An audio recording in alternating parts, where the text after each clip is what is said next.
Chicos, ¿qué tal? Buenas tardes. ¿Cómo están? Yo soy Guillermo Tacano. Voy a ser su profesor para la clase de hoy. Y de lo que vamos a conversar ahora es a propósito de la idea del vacío en arquitectura. Entonces, es una idea que da muchas vueltas, tanto desde la teoría como evidentemente desde la práctica del proyecto de arquitectura. Entonces, en esta clase vamos a ver estos contenidos, ¿no? El objetivo de esta clase es básicamente discutir brevemente cuáles son las distintas aproximaciones que desde la práctica reciente de arquitectura se han relacionado con la idea del vacío, ¿no? Por un lado, tanto como categoría conceptual como de operación proyectual. A ver, si bien la discusión podría remontarse muchísimos años atrás, ¿cierto? Vamos a explorar la historia relativamente reciente de esta, digamos, del devenir de este concepto, ¿no? Empezando primero a hablar sobre su relación con la ciudad, con el urbanismo, y luego con el proyecto de arquitectura, ¿no? Estos son los 6 puntos que uno por uno vamos a ir tratando durante esta clase. Si alguno de ustedes, chicos, tuviera alguna pregunta o algún comentario que hacer, no dude por favor en levantar la mano y yo les daré la palabra para que podamos tener una discusión en cualquier momento de esta breve charla. Entonces, una primera concepción, la primera que vamos a ver tiene que ver con el vacío como espacio público, ¿no? Al ver un plano de este tipo, ¿no? Ese es el plano de Giambattista Noli, para los que recuerden, de la Roma del siglo XVIII. Y creo yo que este plano marca una primera e importante consideración, y esta se da a propósito de la idea del vacío como espacio público, el lugar donde se desenvuelve la plaza, el atrio, el mercado, ¿no? Un primer análisis, ¿no? Digamos, sencillo de este plano nos lleva a la conclusión que este plano, digamos que en la Roma del siglo XVIII, ¿no? Había claramente una mayor preponderancia del lleno sobre el vacío, si la comparamos, por ejemplo, con un tejido más contemporáneo, ¿no? Calles más angostas, y en este caso, pues, el vacío se da como algo que está contenido por lo construido. Hay una relación intrínseca entre lo construido y lo no construido, o lo lleno con el vacío, ¿no? Una siguiente consideración tiene que ver con el vacío como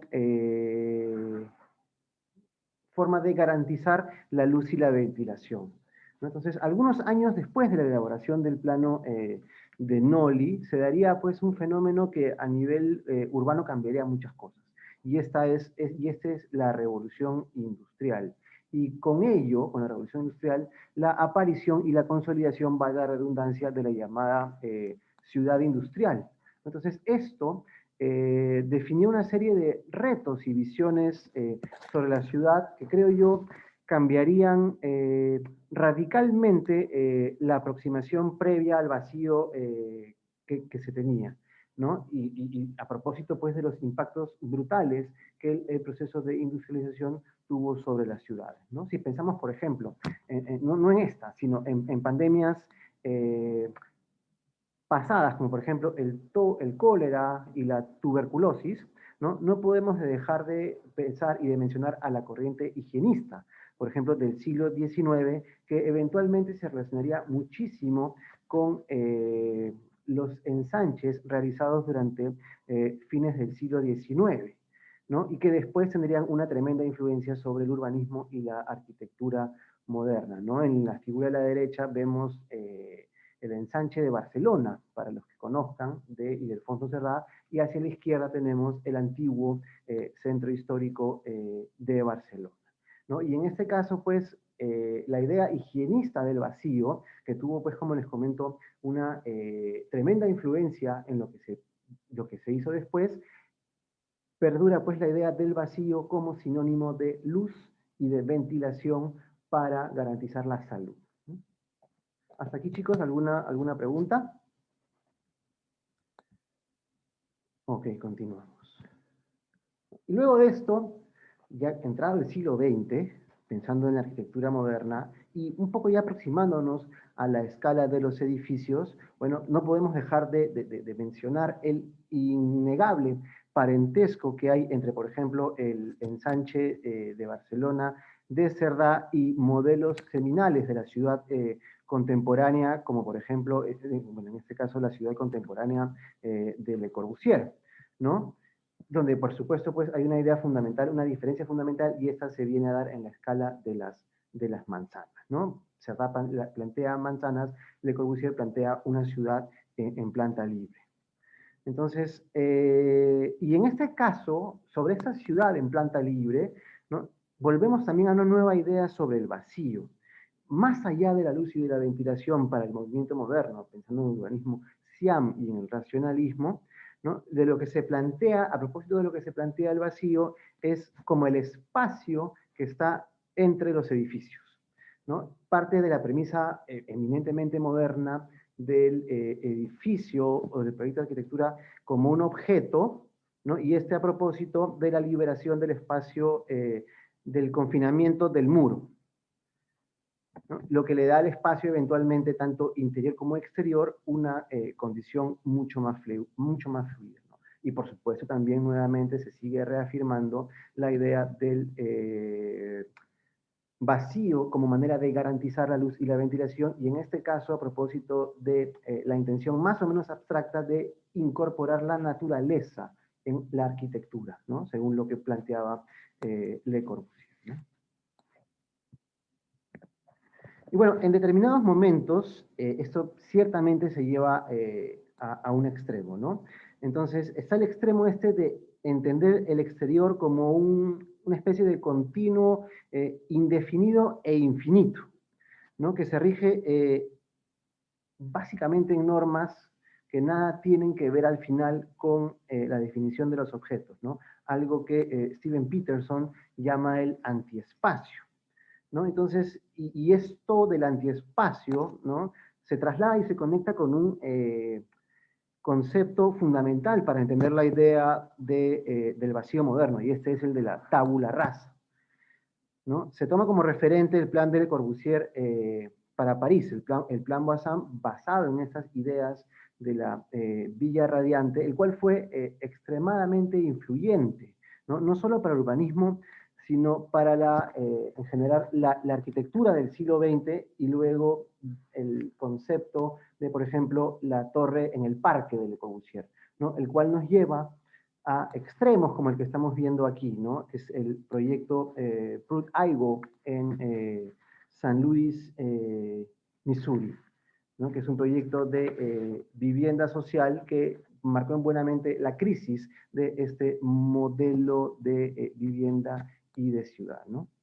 Entonces se generaron, bueno, más temprano que tarde, una serie de problemas y efectos relacionados, muchos de ellos con esta aproximación modernista al vacío, ¿no? Tal como ya algunos años después habían denunciado Rowe y Keter, ¿no? Esas supuestas como grandes áreas no resultaron sino más que al final bolsones de estacionamiento y áreas residuales, ¿no? Esto implica una vuelta del debate a un entendimiento entre el lleno y el vacío, ya no solo a propósito, digamos, del vacío como el espacio entre los edificios, sino como tiene que haber algo más. El vacío tiene que entenderse de una manera mucho más compleja, porque el simple hecho de dejar el vacío libre entre los edificios generaba pues esta serie de problemas, ¿no? En una línea muy similar a la de Colin Rowe y Keter, ¿no? Christopher Alexander problematiza el patrón del edificio aislado también y su relación con el vacío. Y a propósito de ello, él plantea un patrón específico que tiene que ver con la relación intrínseca que hay entre el lleno y el vacío, ¿no? Es decir, el vacío se debe componer como una entidad en sí mismo y no como una mera resultante de los edificios que están, ¿de acuerdo? De tal manera que lleno y vacío se articulan en relación a un juego de reglas equivalentes y complementarias, ¿no? Al vacío hay que prestarle la misma atención que al lleno. Esto, por supuesto, se remonta al antiespacio de Peterson y la llamada de atención que él hace sobre la necesidad de pasar, llama Alexander, del antiespacio al espacio negativo. ¿Qué significa eso? Que nuevamente se reafirma la idea de que el vacío tiene que pensarse con categorías similares a lo construido, ¿no? Hasta aquí, chicos, ¿alguna pregunta, algún comentario?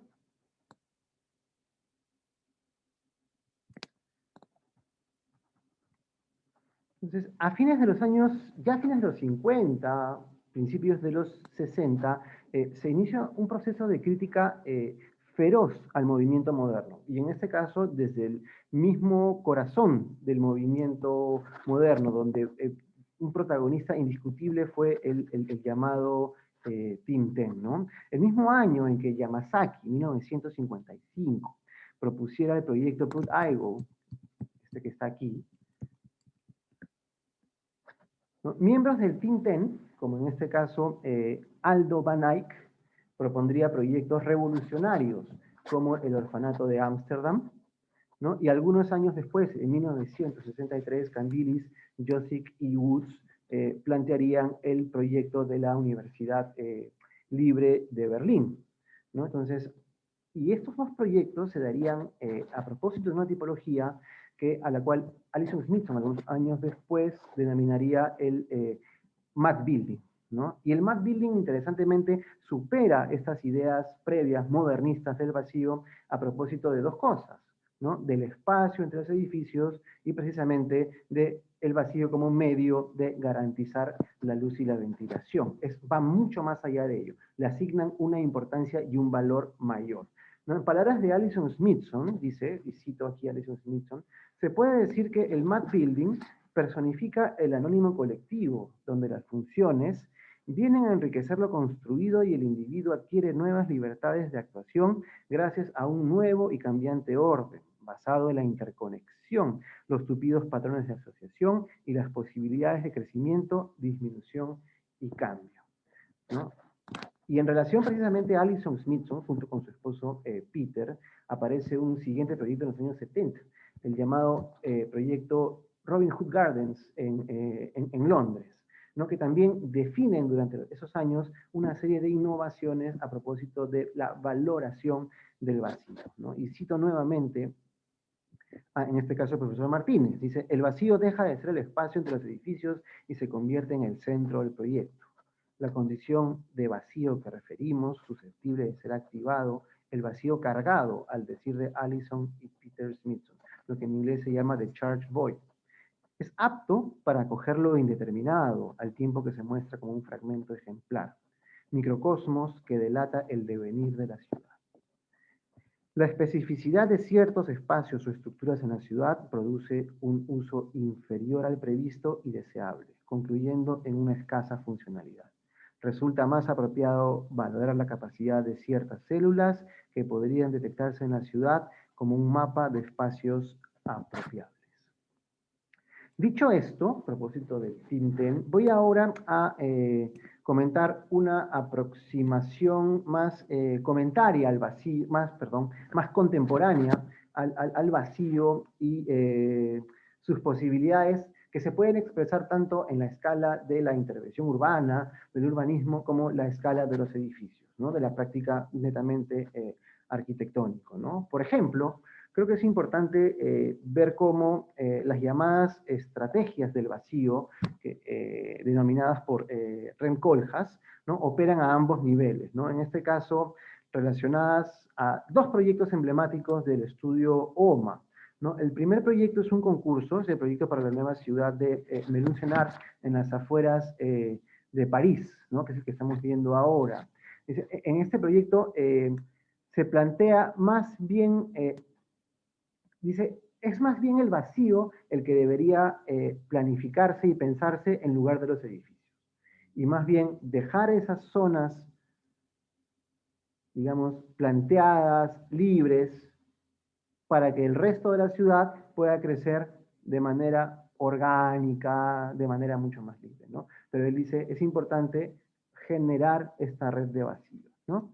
Entonces, aquí, así como para la ciudad collage de Colin Rowe y Keter, ¿no? El vacío se convierte en el centro de la propuesta, ¿no? Algo parecido, por ejemplo, al Terran Back de Ignacio de Solá Morales, ¿no? Que nos habla del vacío como el territorio de lo posible, ¿no? Entonces, lo que Kohlhaas llama los enabling fields, ¿no? Y entrando a la escala de los edificios, también a propósito de proyectos de OMA, este es el concurso para la Biblioteca Nacional de Francia, ¿no? Que también se relaciona con las llamadas estrategias del vacío que plantea Kohlhaas, pero ya relacionada a los edificios, ¿no? Entonces, y en este caso, Kohlhaas nos dice, la biblioteca se interpreta como un bloque sólido de información, un depósito de todas las formas de memoria, libros, discos láser, microfichas, computadoras. En este bloque, los espacios públicos están definidos como la ausencia de lo construido, vacíos excavados en la masa de información. Estas ausencias se presentan como múltiples embriones que flotan entre los anaqueles, ¿no? En ese sentido, y de manera similar al proyecto anterior, se tomó la decisión de trabajar el edificio, en este caso el proyecto de la biblioteca, como un conector sólido de plantas conectadas por ascensores, y más bien, como el proyecto anterior que vimos, preocuparse por, entre comillas, diseñar lo que no se iba a construir. Es decir, plantear con mucho cuidado estas relaciones entre espacios vacíos, ¿no? El edificio se piensa como una serie de espacios, en este caso indeterminados de dominio público, ¿no? Que prácticamente se esculpen a la inversa, ¿no? Como volúmenes que luego son sustraídos del contenedor que alberga el programa de la biblioteca pública, ¿no? El Kohlhaas se preocupa por el planteamiento del vacío. Aquí son dos imágenes de Jorge Oteiza, a la izquierda el escultor español, y una maqueta de Stephen Hall, ¿no? Del estudio de Stephen Hall, donde pues se puede ver de manera más metafórica cómo es que el vacío se carga de cualquier tipo de contenido. Lo que estamos viendo a través de, finalmente, es lo que carga el vacío. Entonces, aparece pues esta idea del vacío como esta metáfora de lo indeterminado y también de lo posible, ¿no? Dos ejemplos también más contemporáneos. Bueno, el primero es, ya les había comentado, la Universidad Libre de Berlín de Camille, Josik y Woods, ¿no? Y a la derecha, planteando de forma bastante similar, pero en este caso vertical, el proyecto de la Biblioteca de Lisboa de los hermanos Aires Mateus. Y bueno, un poco para terminar, una corta reflexión final a propósito de lo que pasa hoy en día en nuestra ciudad, ¿no? Trayendo un poco esta discusión a nuestro contexto particular. Creo que es importante mencionar que los vacíos en una ciudad como Lima, a ver, lamentablemente pues no se ajustan a ninguna de las aproximaciones que hemos planteado previamente en muchos casos, ¿no? Estos terminan siendo pues más bien únicamente murallas, ¿no? De espacios privados que al final no nos privados o privatizados, ¿cierto? Que no nos pertenecen, o básicamente también aparecen como esta reproducción del antiespacio de los años, antes de los años 70, ¿no? Que tiene pues un sesgo excesivamente reglamentarista, economicista de la arquitectura, en este caso de los proyectos, de los grandes proyectos de vivienda, que poco o nada tienen que ver con hacer una ciudad, ¿no? Algo que hace muchísimos años Louis Mumford, Jane Jacobs, Colin Rowe, el profesor Peterson habían señalado, digamos, hace muchísimos años, y son cosas que se han superado en muchos espacios, en muchas realidades, pero sin embargo, ahora en nuestro país resulta pues que esta reproducción del antiespacio termina siendo cosa lamentablemente de todos los días. Sí, chicos, y con esto cierro la clase de hoy. No sé si alguien tenga alguna pregunta para poder conversar una discusión. Si no, los voy llamando, vamos conversando y vamos discutiendo a propósito de, desde la práctica, desde su experiencia, desde su propia sensibilidad, cómo es que asumen, cómo es que entienden estas diferentes ideas de manera crítica, ciertamente, del vacío en arquitectura. ¿Ok? Conversamos entonces.